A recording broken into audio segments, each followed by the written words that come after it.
Chan nuam le san tra an liam nu den nak chan sia ruanga dot niang chapla lo thine tu ding zan dai tha pa va katuk mi sok le zan rim hui par kla an liam lau ta ruanga niang chapla lo thil lem tu ding in zan dai zil khi le dom niang kan na kau zan dai kha pa moi dom niang kan na kau zan ting cha na tholi dom niang kan na kau zan dai zil khi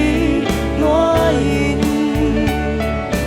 đột niang kan na kau zan tin mit khi tholi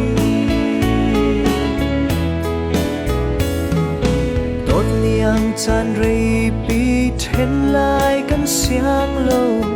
đột nak zil khi ruanga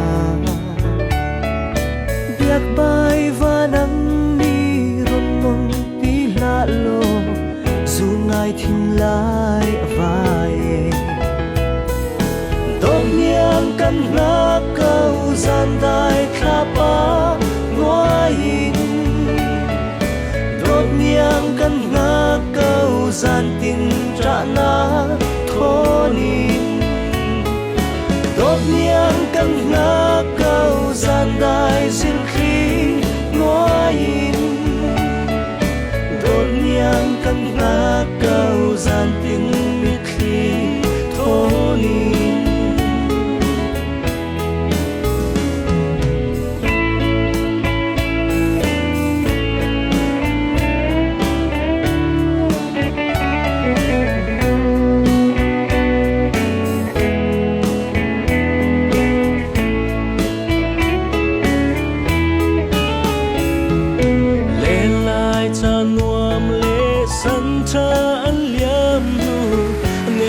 chan sia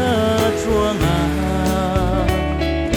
don niang chapla lo thing nem tu ding zan dai tha pa va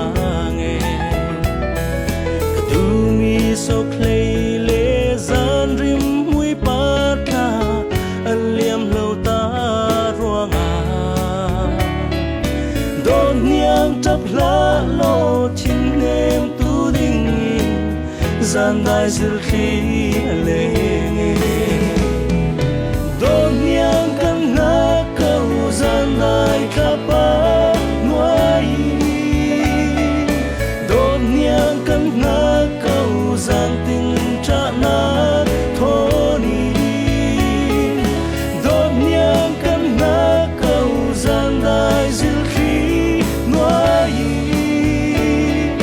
don niang kan na zan tin mit khi tholi dom niang chan rei pi then lai kan siang lo don nang zil khi